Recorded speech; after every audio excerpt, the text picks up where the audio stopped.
નમસ્કાર, અમારી વિશેષ રજૂઆતમાં આપનું સ્વાગત છે. હું છું અક્ષય. 5 રાજ્યોની વિધાનસભા ચૂંટણીનું પરિણામ આવ્યું ત્યારબાદ પંજાબમાં આમ આદમી પાર્ટીએ ખૂબ સારું પ્રદર્શન કર્યું અને સરકાર બનાવી. આ પ્રદર્શનને કારણે હવે આમ આદમી પાર્ટીને એવું લાગી રહ્યું છે કે ગુજરાતમાં પણ તેઓ સારું પ્રદર્શન કરી શકે છે અને માટે આમ આદમી પાર્ટીના રાષ્ટ્રીય સંયોજક અને મુખ્યપ્રધાન દિલ્હીના અરવિંદ કેજરીવાલ સાથે પંજાબના મુખ્યપ્રધાન ભગવંત માન બંને ગુજરાતના પ્રવાસે આવ્યા છે અને આખરે તેઓને કેમ એમ લાગી રહ્યું છે કે ગુજરાતમાં સારું પ્રદર્શન થઈ શકે, જ્યાં ભારતીય જનતા પાર્ટીનો ગઢ છે, આખરે કયા એવા ચિહ્નો તેમને દેખાઈ રહ્યા છે તે વિશે ચર્ચા કરવા માટે તેમની સાથે સમજવા માટે આપણી સાથે ઉપસ્થિત છે અરવિંદ કેજરીવાલજી, ભગવંત માનજી અને સાથે वरिष्ठ पत्रकार हमारा सहयोगी अजय भाई उमट पर है. सबसे पहले अरविंद जी आपसे ये सवाल पूछना चाहेंगे क्योंकि 25 सालों तक जब भारतीय जनता पार्टी की यहाँ पर सत्ता रही है, आप क्या लेकर आने वाले हो कि जिसके बेस पर आपको ऐसा लग रहा है कि गुजरात की जनता आपको सपोर्ट करेगी, आपको चुनेगी? देश भर में मुद्दे वही हैं. एक इंसान अपने परिवार को पालना चाहता है.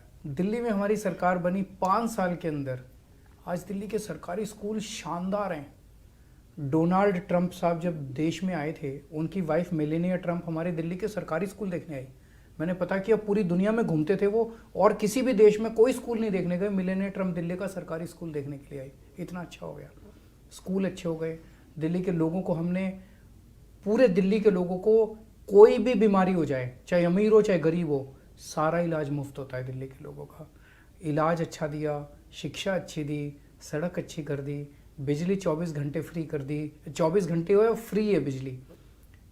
अगर 5 साल में हम कर सकते हैं तो बाकी देश में भी हो सकता है.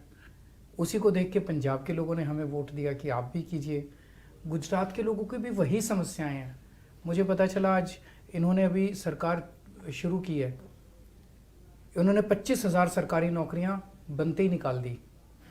यहाँ भी लोगों को रोजगार चाहिए. गुजरात का युवा भी बिना रोजगार के. सोशल मीडिया में जैसे आपने पंजाब की बात की, मैं मान साहब आपको ये पूछना चाहूँगा क्योंकि अभी हाल फिलहाल के दिनों में जो किसानों ने प्रदर्शन किया सोशल मीडिया में, गुजरात में भी वो चला कि उन पर लाठीचार्ज हुआ. तो ऐसा भी जब और पार्टियां बताती है कि जो कमिटमेंट दिए, आपको लग रहा है कि वो रियल चैलेंज है अब उसको पूरा करने के लिए? पूरा करेंगे. पूरा करने के लिए नॉट ओनली हमने इस बार वादे नहीं किए, हमने गारंटियाँ दी हैं कि गारंटी देते हैं आपको ये होगा. हमारे यहाँ कॉटन बेल्ट है, बठिंडा, मानसा, अबोहर तक ये कॉटन बेल्ट है. तो वहाँ पिंक सुंडी का एक हमला हो गया था, तो उसमें बहुत सी फसल बर्बाद हो गई. हमने आते ही 101 करोड़ का मुआवजा जारी कर दिया. 72,000 का, 78,000 का, 57,000 का चेक दिया. इससे पहले मजाक होता था, 23 रुपए का चेक, 56 रुपए का चेक, मतलब जख्म पर नमक डालने वाली बात. और पंजाब में कोई लाठीचार्ज नहीं होगा. आपके यहाँ कोई सोशल मीडिया शायद ऐसा कुछ बोल रहा है. पंजाब में तो किसान जो हैं वो इस बात से खुश हैं कि हमें आते ही हमें हमारे खाते में पैसे आ गए. हमारे से पहले वाली सरकार के टाइम पे जो कपास खराब हुई थी उस सरकार ने नहीं दिया. इन्होंने आते ही 10 दिन के अंदर बनते ही किसानों को मुआवजा दे दिया उस फसल बर्बाद होने का. हाँ, तो बाकी जो आपने बोला था आपके ओपनिंग रिमार्क्स में, तो मैं बोल तो नहीं सकता गुजराती, लेकिन मैं समझ रहा था कि 5 राज्यों में चुनाव हुए. पंजाब में भारी भरकम बहुमत से आम आदमी ने सरकार बनाई और आम आदमी पर आप देखना चाहती है कि हम गुजरात में भी ऐसा कर सकते हैं. और क्यों आप बहुत जल्दी गुजराती सीख गए. आपको मुबारक. आपको जैसे मैं देख रहा था कि इसी सिलसिले में आज वो यहाँ पे आए हैं. हाँ. हम इनसे पूछेंगे कैसे आप बिल्कुल सही ऐसा कर सकते हो. मैं समझता हूँ आपकी बात ना. तो मतलब ये मुद्दे देश के वही हैं. करप्शन देश का मुद्दा है, गुजरात का मुद्दा नहीं है. इन्होंने एक शानदार अभी कदम उठाया. दिल्ली में भी पहले हमने किया था. पंजाब में 10 दिन के अंदर करप्शन खत्म हो गया है. कम नहीं हुआ है, खत्म हो गया है. हमने एक नंबर जारी कर दिया व्हाट्सएप. हाँ, वो मैंने देखा. आप 9501200200 कि आप जो भी आपसे मांगे रिश्वत मना मत करो. थोड़ा रिकॉर्डिंग शुरू कर लो, ऑडियो रिकॉर्डिंग कर लो या वीडियो कर लो. जो दिल्ली तो में इससे एक दिक्कत आई कि कुछ ऑफिसर्स ने ये कर दिया कि अंदर मोबाइल अलाउड नहीं है. तो हमने इमीडिएटली उसका भी कर दिया कि चाहे वो जो भी ऑफिसर है सरकारी ऑफिस में जो है वो मोबाइल अलाउड होगा। कोई अगर मोबाइल रोकेगा उसको भी इस बात का दोषी माना जाएगा कि शायद वो अपनी रिकॉर्डिंग से डर रहा है।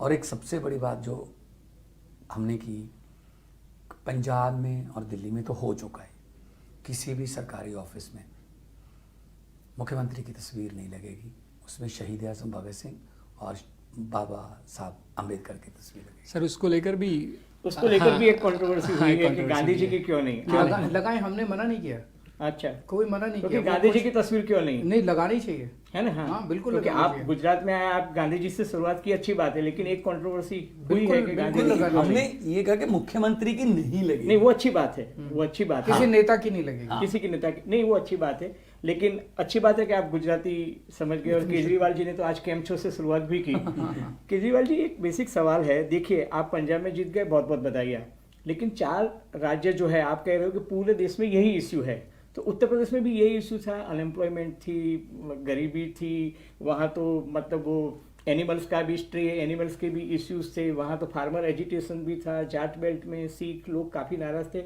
बावजूद उसके उत्तर प्रदेश, उत्तराखंड, मणिपुर और गोवा, जिसमें से 2 राज्यों में तो आम आदमी पार्टी भी चुनाव लड़ी थी, तो वहाँ पर आम आदमी पार्टी को उतनी सफलता नहीं मिली। बीजेपी का तो कोई रैंक एंड फाइल वहाँ पंजाब में था ही नहीं, और बीजेपी नहीं आया, वहाँ शिरोमणि अकाली दल और वही था।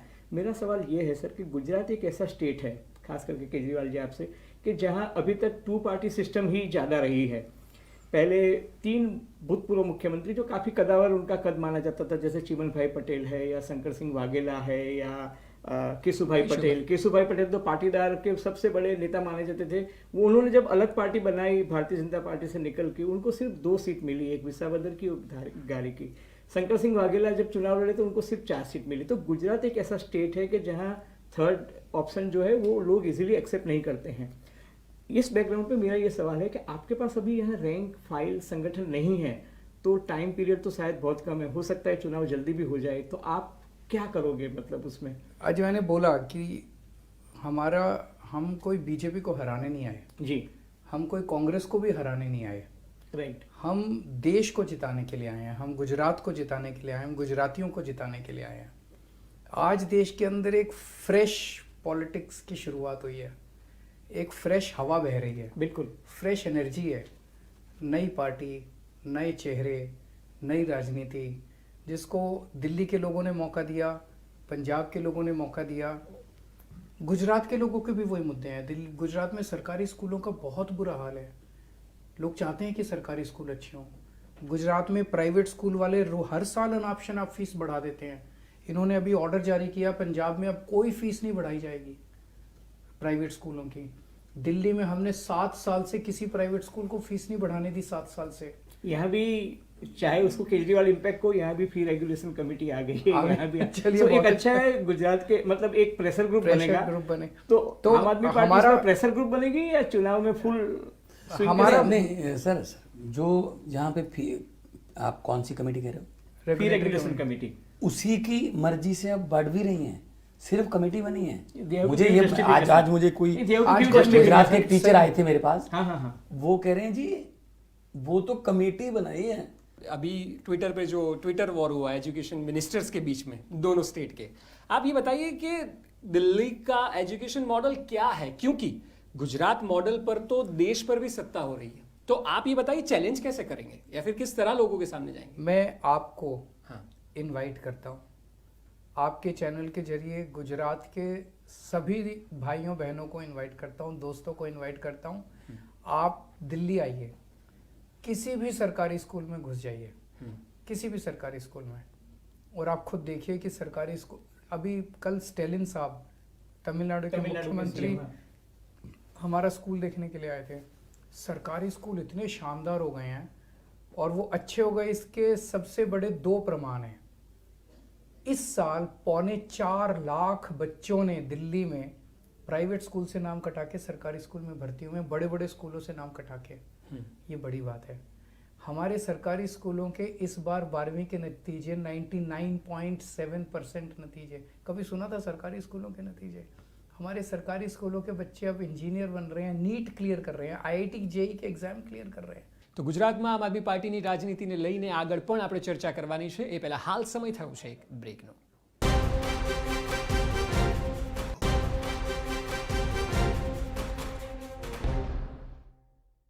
गांधीनगर में अभी महानगर पालिका के चुनाव हुए, तो कांग्रेस और आम आदमी पार्टी के बीच में जो पोलराइजेशन हुआ कि 28% वोट्स कांग्रेस पार्टी को मिले, 22% जितने आम आदमी पार्टी को मिले. एक पार्टी आती है उसको 22% वोट मिलते हैं, अच्छी बात है, काफी अच्छी बात है. सूरत में अच्छा परफॉर्मेंस दिया कि कांग्रेस को 0 मिला, आम आदमी पार्टी को 24 से. लेकिन ये जब पोलराइजेशन होगा तो आपको नहीं लगता इसका एडवांटेज बीजेपी को मिलेगा? मैं जैसा मैंने शुरू में कहा, हमें राजनीति नहीं आती और ना मैं यहाँ बीजेपी को हराने आया ना कांग्रेस को हराने आया. लोगों के मुद्दे लेके आया हूँ. हम हमेशा पॉजिटिव राजनीति करते हैं. पंजाब में भी जब हम चुनाव लड़े हमने किसी को गाली नहीं दी, किसी नेता को गाली नहीं दी, किसी पार्टी को गाली नहीं दी. हमने अपना पॉजिटिव एजेंडा रखा कि अगर आप हमें वोट देंगे हम आपके स्कूल ठीक करेंगे, हम आपके अस्पताल ठीक करेंगे, हम आपकी सड़क ठीक करेंगे, हम आपकी बिजली ठीक करेंगे, हम आपका पानी ठीक, जो मुद्दे एक आम आदमी के मुद्दे. सर इतना मुक्त कर दिया तो कल मुक्त क्यों नहीं किया आपने? भाजपा वाले बड़े दुखी हैं आपसे कि कश्मीर फाइल्स को आपने कल मुक्त नहीं खैर किया. मैं भाजपा के लिए तो काम नहीं करता, भाजपा वाले दुखी हैं तो मैं कश्मीरी पंडितों के लिए काम करता हूँ. मेरे लिए पिक्चर इंपॉर्टेंट नहीं है. राइट. कश्मीरी पंडित मेरे से बहुत खुश हैं. कश्मीरी पंडित, दिल्ली के कश्मीरी पंडितों से पूछिए, जो लोग वहाँ पे हैं उन लोगों के लिए हमने काफ़ी काम किया दिल्ली में. जैसे जब कश्मीर से पलायन हुआ था 1993 में दिल्ली आए वो लोग, और दिल्ली आके उन लोगों ने, उनमें से कई लोगों ने हमारे दिल्ली सरकार में कॉन्ट्रैक्चुअल नौकरी ले ली टीचर्स की. तब से लेके आज तक वो कच्ची नौकरी कर रहे थे. बीच में बीजेपी की सरकार आई, कांग्रेस की सरकार आई, उन्होंने कुछ नहीं किया उनके लिए. हमने उनको आके नौकरी पक्की करी और रेट्रोस्पेक्टिव 93 से लेके आज तक के सारे ड्यूज दिए पक्की करके. मुझे लगता है कि 32 साल पहले जो उनके साथ ट्रेजेडी हुई, उसके बाद इतनी सरकारें आई, उनको उनका हाथ पकड़ के वापस कश्मीर ले जाके बसाना चाहिए था. रिहेबिलिटेशन नहीं हुआ. 32 साल के बाद आप उनको कहते हो कि आपके लिए पिक्चर बना दिया, पिक्चर देख लो. ये तो इंसल्ट है उनके लिए. सर अगर हम गुजरात की बात करें, क्योंकि पिछले दिनों में आपने जो प्रेडिक्शन लगाए थे पंजाब के बारे में वो सब सही हुए थे. आपने आज रोड शो किया है, फिर शुरुआत हुई थी मिस्ड कॉल जो कैंपेन चला था सदस्य होने पे, उसका रिस्पांस कैसे मिला वो तो आप ज़्यादा बता सकते हैं. पर आज कुछ प्रेडिक्शन करना चाहेंगे? हमारे पास पेन और पेपर भी, आपको क्या लगता है? क्योंकि हमने रखा भी है. आपका आकलन क्या है? आपको क्या लगता है गुजरात में? मतलब मैं ऑनेस्टली बताऊं, जब आपने कहा था कि चन्नी जी दोनों सीट से हारेंगे तो मुझे लगा कि सीएम दोनों सीट से कैसे हार सकता है. एटलीस्ट और मैंने कहा था पांचों बादल हारेंगे. हार गए. तो गुजरात का प्रेडिक्शन, बादल तो लेकिन ये प्रेडिक्शन मतलब वो एक बड़ा रिस्क भी था. ये प्रेडिक्शन हम इलेक्शन के 10-15 दिन पहले कर रहे थे. हमें फील्ड में जाने दीजिए, हम आंख देख के बता देंगे लोगों की वोट डालने वाला है या नहीं डालने वाला. तो आज आप अगर पेपर पेन लेके आ जाओगे, तो हम ऑफर ज्योतिषी है. तो है हाँ, नहीं. ये तो ऑफर है. ज्योतिषी तो है नहीं. अभी थोड़ा टू अर्ली. पर हाँ 15-20 दिन पहले पेपर और कागज लेके आना, हम लिख के देंगे. आपको क्या लगता है गुजरात में चुनाव जल्दी आएंगे? नहीं, जब भी आए चुनाव तो खैर इलेक्शन कमीशन हमारी एक संवैधानिक संस्था है. आपका क्या आकलन है? पता नहीं, मैं सुन रहे हैं र्यूमर्स हैं कि कोई कह रहा है जल्दी होंगे, कोई कह रहा है टाइम पे होंगे. देखिए गुजरात, आप दिल्ली और पंजाब की बात करें, जिस तरह से आप जीते, आप 2 बार और आपने शुरुआत की है, उसमें विपक्ष का जो रोल है साइडलाइन हो गया इसलिए क्योंकि रिस्पॉन्स ऐसा मिला. लोगों ने सरकार को इतने अच्छे से चुना है. गुजरात की अगर बात करें तो गुजरात में हमेशा से कांग्रेस एक स्ट्रॉन्ग विपक्ष के तौर पर रहा है. गुजरात की लोगों ने वोट इस तरह किया है कि चाहे हिंदुत्व का माहौल हो कि विकास का माहौल हो, हमेशा 50-55 से ज़्यादा तो लाए हैं. आप अपने आप को जब आप लोगों के बीच में जाएंगे, आप कहाँ देखते हो? क्या आप कांग्रेस को रिप्लेस करने वाले हो या फिर आप सरकार का ड्रीम देख रहे हो कि आप इस बार इतना जोर लगाएंगे कि ये जो 25-27 साल से नहीं हुआ वो आप करके दिखाएंगे? मैंने जैसे कहा, हम ना तो कांग्रेस को हराने आए ना बीजेपी को. मेरे को राजनीति नहीं आती, मुझे देशभक्ति आती है. मुझे भ्रष्टाचार खत्म करना आता है. जो गुजराती गुजरात से भ्रष्टाचार खत्म करना चाहते हैं, हमें मौका देके देखो. 27 साल आपने इनको मौका दिया, अब देखो 27 साल बहुत होते हैं. केजरीवाल जी, आपने कहा कि फ्रेश चेहरे हैं. जैसे पंजाब में आपके पास मान साहब थे तो वेरी पॉपुलर फेस, दिल्ली में आप थे वेरी पॉपुलर, एक्टिविज्म से लेके लोगों ने आपको इनकम टैक्स ऑफिसर की तरह देखा था. गुजरात में ऐसा कौन सा चेहरा है जो आप प्रोजेक्ट करना चाहते हो? आप ये बताओ, 10 साल पहले आप केजरीवाल को जानते थे? वैसे मैं जानता था व्यक्तिगत तौर पे, लेकिन हाँ आम आदमी नहीं जानता था. 15 साल पहले आप मान साहब को एक आर्टिस्ट के रूप में जानते थे. बिल्कुल. हम दोनों आम लोग हैं, जनता ने मौका दिया, जनता ने विश्वास किया। फिर भी गुजरात के 6.5 करोड़ लोगों पे भरोसा रखिए, आपको बहुत जल्दी एक ऐसा चेहरा गुजरात के लोग देंगे जो गुजरात के लोगों के सपने पूरे करेंगे। नरेश पटेल से कुछ बातचीत हुई, पाटीदार नेता हैं, उनसे मुलाकात हुई है? नहीं, उनसे मुलाकात ज़रूर हुई है, लेकिन इस बारे में कोई अभी चेहरा या उस तरह से कोई वो नहीं हुआ। लेकिन वो ज्वाइन करेंगे आपको? मुलाकात मेरी बहुत सारे लोगों से हो रही है। जब से हमने गुजरात में इंटरेस्ट लेना चालू किया, अलग अलग पार्टियों से अच्छे लोग आ रहे हैं, बातचीत कर रहे हैं, और समय समय पे देखते हैं कितना साथ चलने का, किसके साथ यहाँ तो चलने का। रूमर्स ये थी कि नरेश पटेल को अगर आपने पंजाब से राज्यसभा का टिकट दे दिया होता तो शायद वो सोचते कि वो उन्होंने कभी मांगा भी नहीं हमसे। अच्छा। मतलब to be fair to him, उन्होंने कभी हमसे अप्रोच नहीं किया, कभी हमसे नहीं मांगा। मान साहब, ये चीज़ तो थी कि पंजाब में भी आप 2015 से, उससे पहले से आप काम कर रहे थे, एक संगठन था, दिल्ली में आपका संगठन है, गुजरात क्योंकि संगठन के बेस पे ही आप चुनाव लड़ते हैं और जीतते हैं। गुजरात में बड़ा चेहरा जैसे महेश सवानी, वो पिछले दिनों चले गए, ठीक है, काफी तो लोग आपकी पार्टी छोड़ के गए, छोड़ के जैसे चले सूरत में गए। भी- तो संगठन जो आप सालों से पंजाब में काम कर रहे थे, तो उसका रिजल्ट आज मिला है। तो संगठन जो है वो किस तरह आगे बढ़ेगा, या क्योंकि चुनाव सर पर है, ऐसा तो है नहीं कि बहुत टाइम है आपके पास कि आप संगठन बिल्डअप कर सके, आप किस तरह आगे बढ़ेंगे संगठन के? गुजरात में भी पिछले कुछ सालों से काम चल रहा है। गुजरात में भी संगठन बनाने की प्रक्रिया चल रही है। संगठन बनाने का काम और उसको मजबूत करने का काम कभी भी पूरा नहीं होता, हमेशा it's an ongoing dynamic exercise. तो अभी संगठन को और भी अच्छा कर रहे हैं, अब गतिविधियां भी और भी ज़्यादा बढ़ेंगी। चुनाव, मैं मानता हूँ संगठन इंपॉर्टेंट होता है, लेकिन चुनाव के लिए एक चीज़ सबसे इंपॉर्टेंट होती है, होप, उम्मीद। लोगों को उम्मीद किससे है, लोगों को क्या लगता है कि कौन हमारा भला करेगा। जिस दिन लोगों को वो उम्मीद किसी से हो जाए और उम्मीद पे विश्वास हो जाए, फिर लोग खुद ही संगठन बन जाते हैं। फिर उम्मीद पे तो दुनिया टिकी हुई है। आंधी आती है। लोग संगठन गुजरात बन जाते में जैसे जैसे मोदी साहब का फेस, अगर मैं नाम लेके बात करूं, क्योंकि यहाँ से शुरुआत की, इतने पॉपुलर है, वो जब आते हैं तब एक करिश्मा दिखता है, तो उसके बेस पे वो जीतते भी है। आपको ऐसा लग रहा है कि वो आप रिप्लेस कर पाएंगे? क्योंकि सबसे बड़ी चैलेंज है वो जब आते हैं और वो जब वो गुजराती में बोलना शुरू करते हैं, वो जो कनेक्ट करते हैं, तो वही आपको नहीं लगता सबसे बड़ी चैलेंज? और क्या आप अपने फेस से उनको रिप्लेस कर पाएंगे, वो भी गुजरात में? मैं किसी को रिप्लेस करने नहीं आया, मैं किसी को हराने नहीं आया, फिर भी चैलेंज मैं किसी व्यक्ति के खिलाफ नहीं हूँ, मैं किसी पार्टी के खिलाफ नहीं हूँ, मैं एक उम्मीद लेके आया हूँ कि दिल्ली में ये किया, पंजाब में अब ये कर रहे हैं, जो 10 दिन में इन्होंने काम किए हैं, अब भूतपूर्व हैं, अनबिलीवेबल हैं। तो वो उम्मीद लेके आए हैं, जनता मौका देगी, काम करेंगे। चलिए, आप होप की बात करें जाते जाते, क्योंकि अब वक्त हो चुका है। आप केजरीवाल जी आने वाले दिनों में कितने बार गुजरात आने वाले हैं, क्या कार्यक्रम है, या फिर किस तरह आपकी स्ट्रेटेजी आगे बढ़ेगी, जो भी आप कहना चाहें? बहुत जल्दी आऊँगा, काफ़ी हाँ। फ्रीक्वेंटली आऊँगा, कम से कम महीने में 2 से ज़्यादा बार आऊँगा मैं। और बात केवल मेरी नहीं है, बात यह है कि हमारा मकसद ये रहेगा कि गुजरात के 6.5 करोड़ लोगों को किस तरह से जोड़ के इस पूरी मुहिम में हम उनको शामिल कर सकें। ठीक है। लोग लोग हमसे पूछते हैं पैसा कहाँ से आएगा, पैसा लोग देंगे, हमारे पास पैसा नहीं है। मैंने कट्टर ईमानदारी से सरकार चलाई है, ना मेरी बैंक में पैसा है, ना मेरी पार्टी के बैंक में पैसा है, फक्कड़ आदमी हूँ। गुजरात के लोग टाइम देंगे, गुजरात के लोग पैसा देंगे, गुजरात के लोग जिताएंगे। जी। एक आखिरी सवाल, जी, जैसे जी। आपने कहा हेल्थ एंड एजुकेशन वो आपकी प्रायोरिटी और वो आपकी यूएसपी भी है कि दिल्ली मॉडल ने ये करके दिखाया है, मतलब वो एज यू सब सेड लोग कि मानते मिसेस हैं। Donald Trump also admired you and appreciated you. लेकिन गुजरात में क्या रहेगा, एजुकेशन हेल्थ के अलावा कौन से इश्यूज ऐसे रहेंगे? रोजगार, हाँ, रोजगार बहुत इंपॉर्टेंट है। करप्शन, एम्प्लॉयमेंट में बिजली बहुत महंगी है, बहुत महंगी है। अगर बिजली हम फ्री करते हैं, कर्मचारियों को पक्का करने की ज़रूरत है। तो मुद्दे बहुत सारे हैं। ये तो मुद्दे एक मेरे कर्सरी मुझे पता चला, लेकिन मुद्दे भी जनता से निकल के आएंगे। सर, जनता के बीच में जब घूमेंगे तो और भी नए मुद्दे निकल के एक आएंगे। केजरीवाल मॉडल के सामने एक मतलब अभी मैं आईआईएम में और वहाँ ये डिबेट सुन रहा था, तो वो कह रहे थे कि भाई ये फ्रीबी पॉलिटिक्स जो है वो कब तक चलेगा कि आप हम एक चीज फ्री बताएं। में देंगे, बिजली देंगे, फ्री में देंगे, तो ये फ्री का पॉलिटिक्स जो है आज इतनी- economically you think it is viable? 5 चीजें फ्री देते हैं हम दिल्ली में। आज एक आम आदमी का घर का खर्चा नहीं चल रहा, इतनी महंगाई हो गई, इतनी महंगाई हो गई। दूसरी पार्टियां जब सत्ता में आई, उन्होंने अपनी ऐसी पॉलिसीज बनाई जिसकी वजह से महंगाई हो गई।